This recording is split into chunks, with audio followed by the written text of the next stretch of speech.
Students, in the last lecture, we have learnt how to represent irrational numbers on the number line.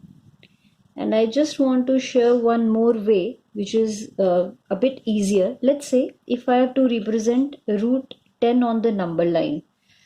Now we know root 9, that is equals to 3. That means square root of 9 is a perfect square. So what we can do here on the number line, here from minus infinity to plus infinity, if I'll start from origin, that is point 1, 2 and 3, that means these are 3 units.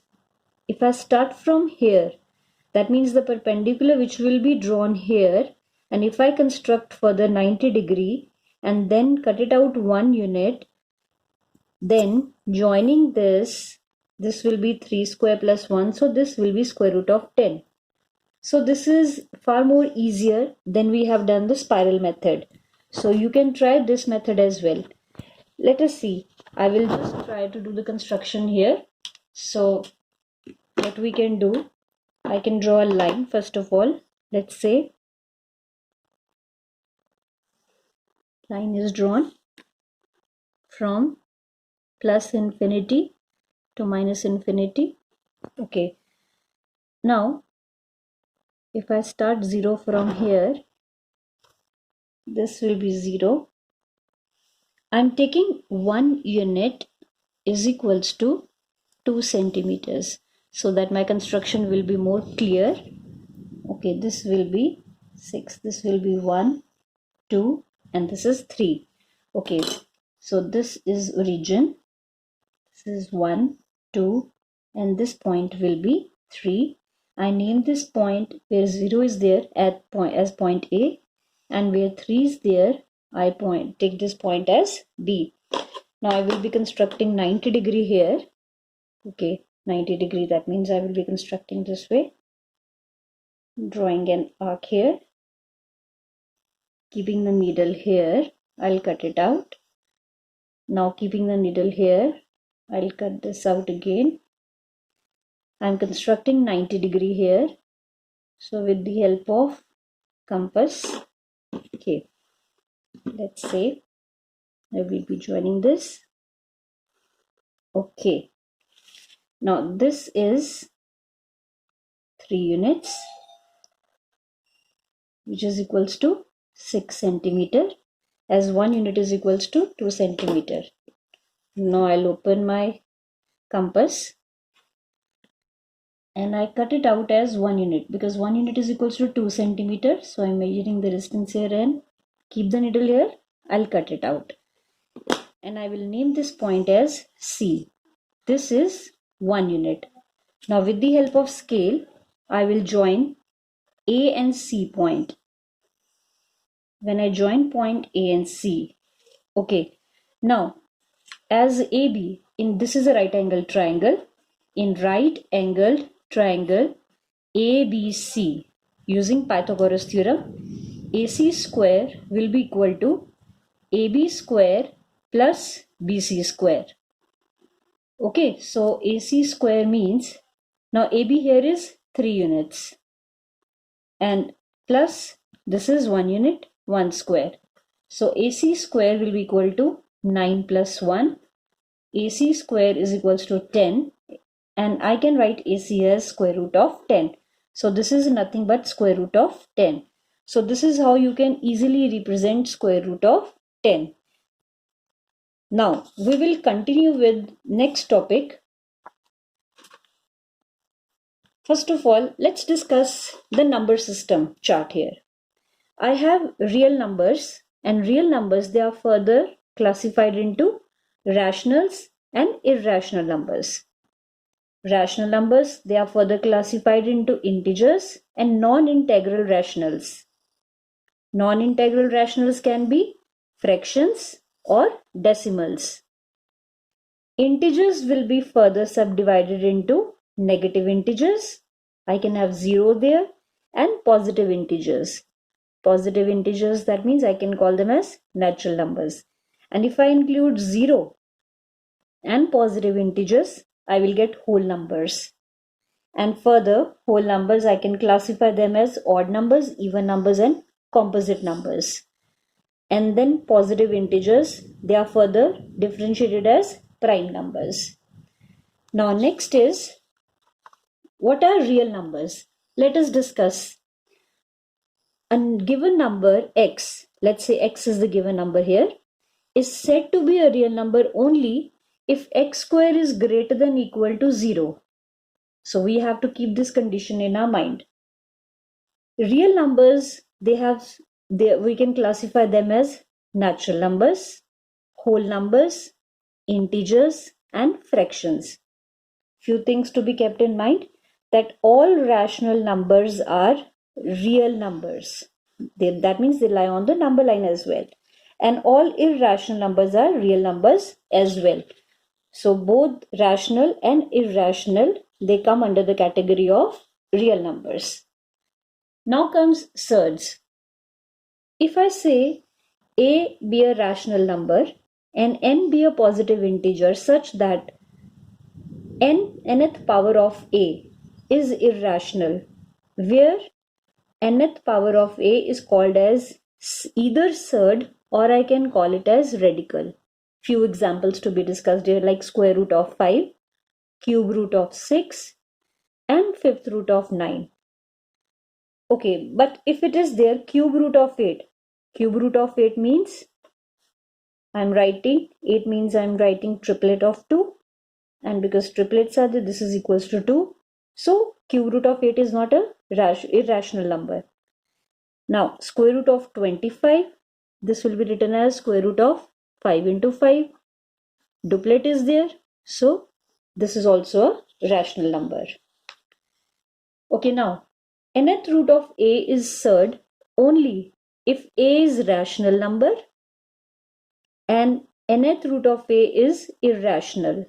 So these are few conditions which differentiate whether a number is a surd or not. If a is a rational or nth root of a is rational, then I can say nth root of a is not a surd. Means if this number is rational, then I cannot say this whole term will be irrational. For example, square root of pi is not surd, as pi is already an irrational number. That's why. Okay, next is rationalization of surds, because in this exercise, the coming exercise, we will be rationalizing the surds here. Rationalization means the process of converting denominator, if it is irrational, to a rational number by multiplying its numerator and denominator by a suitable number. And rationalizing factor, let's say if I have a plus square root of b, I will be taking conjugate. Conjugate means the digit with the same number. Digits will be same, but the sign will be opposite here. If you see, the signs are opposite. So a plus b square root of b, its conjugate will be a minus square root of b. I'll take example here.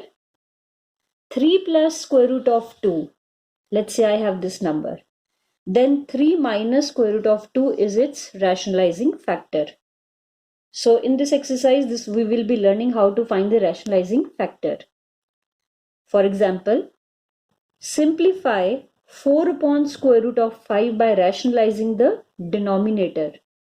Denominator is irrational here. It's a surd here. So what we'll do? I will multiply and divide.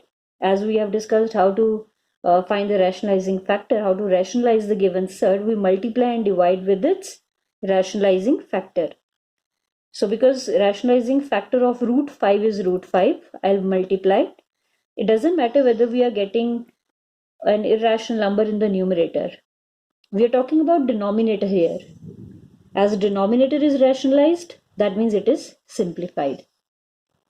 Now few questions from exercise 1D. If I have to rationalize the denominator here, that is 2 root 6. So the rationalizing factor is root 6 here. I will multiply and divide this by root 6. I will get 2 into root 6 upon 6, which is equals to, because I will cancel it out. So this will become square root of 6 upon 3. Okay, let's discuss next question. If I have to rationalize the denominator in this case, although numerator is also irrational here. So square root of 2 divided by 2 root 3. I will multiply and divide this fraction, this number, by root 3. That means square root of 2 upon 2 root 3 multiply by root 3 by root 3. Square root of 2 into square root of 3 will become square root of 6 divided by 2. 3 square root of 3 into square root of 3 will become 3. That means I will get square root of 6 by 6. And in this way, I have rationalized the denominator here. Let's take for next example, question number 4. 1 upon square root of 3 minus 1. I will be rationalizing the denominator here. Rationalizing the denominator means I need to find out the number which will be multiplied and divided, the conjugate of the given factor. The given factor is under root 3 minus 1. So its conjugate will be the same digits with the change of sign. So I am rationalizing the denominator here, that is 1 upon root 3 minus 1. I will multiply and divide this by root 3 plus 1. That is, okay. Now after calculating, what do I get? Root 3 plus 1 divided by root 3 minus 1 into root 3 plus 1. A minus B, A plus B. So I will be using identity here. A plus B into A minus B, that is A square minus B square. And because I will be squaring this surd over here, that will eliminate the surd. And square root of 3 whole square becomes 3. 1 square means 1. So what do we get? Root 3 plus 1 upon 3 minus 1. That is root 3 plus 1 upon 2. So this is how we can rationalize the denominator. Next is question number 7. If I have to rationalize the denominator in this case, where numerator is also there, that is root 3 minus 1 divided by root 3 plus 1. Rationalizing the denominator, that means I will be multiplying and dividing. It's by conjugate. The conjugate of the denominator is root 3 minus 1. Same digits, but with the change of sign. Now when I multiplied, numerator will be multiplied with the numerator. Denominator will be multiplied by denominator. I get an identity here. That is root 3 minus 1 whole square divided by A plus B into A minus B. This will be A square minus B square. Okay, after solving, what do we get? 3 plus 1 minus 2 root 3 by 2. 3 plus 1 will be 4 minus 2 root 3 whole divided by 2. From the numerator, I can take 2 common out. If I take 2 common out, I will be left with 2 minus root 3 divided by 2. This 2 and 2 will be cancelled, and hence after rationalizing the denominator, I will get 2 minus root 3. Let us discuss one more question where I will have 3 terms in the denominator. How to rationalize these terms? What we'll do, out of these 3, I'll pair 2 altogether so that I can compare this with A and this with B. So one term is A, and one term is B. Now, if I took root 3 plus root 5 in the bracket and plus sign is outside, that means if I take the conjugate, I will be having negative sign here. So I will be multiplying and dividing this with 1 minus bracket square root of 5 plus square root of 3. Multiplying numerator with the numerator and denominator with the denominator, I will get 1 into 1 minus bracket square root of 5 plus square root of 3, and in the denominator, of course, A plus B and A minus B. I will be using identity, which is A square minus B square. So this whole term is A square and this whole term is B square. Here binomial is there. I will be using identity A plus B whole square. In the numerator, when I open the bracket, I will get 1 minus square root of 5 minus square root of 3 whole divided by 1 minus in the brackets square root of 5 square plus B square plus 2AB.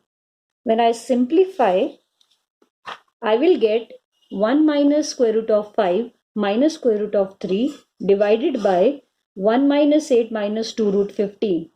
So 1 minus 7 will be minus 1 minus 8 will be minus 7. So I will get 1 minus square root of 5 minus square root of 3 divided by minus 7 minus 2 root 15. Still denominator is irrational. Surd is still there. So what I will do, I will rationalize the denominator once again. Rationalizing the denominator. Now here minus sign is there. In order to find the conjugate of minus 7 minus 2 root 15 will be minus 7 plus 2 root 15. So I will multiply and divide the fraction with this number. Numerator will be multiplied with the numerator. Denominator will be multiplied with the denominator. When I multiply in the denominator, I will get an identity a square minus b square. Numerator. These are three terms and it's a binomial. So we will be multiplying them. When I multiply and further simplify them, this is minus 7 plus 2 root 15 plus 7 root 5 minus 2 root 75. 75 can be, we can simplify. We can take 5 common out and 3 will be left inside. So 5 into 2 will be 10 here. Similarly, square root of 45. If I write 45, that means 9 into 5. That means 3 into 3 into 5. 3 will be taken common outside. So this 3 will be multiplied by 2 and it will become 6 root 5. In the denominator, I will get 49 minus 60. And when I simplify, I will get minus 11. So we have square root of 15 and these are like terms. We are having like terms here and we will be simplifying them.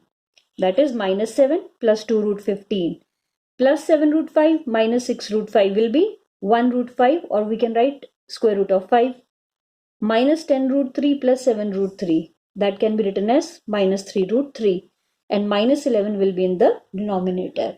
So this is how we can simplify when we have three terms in the denominator.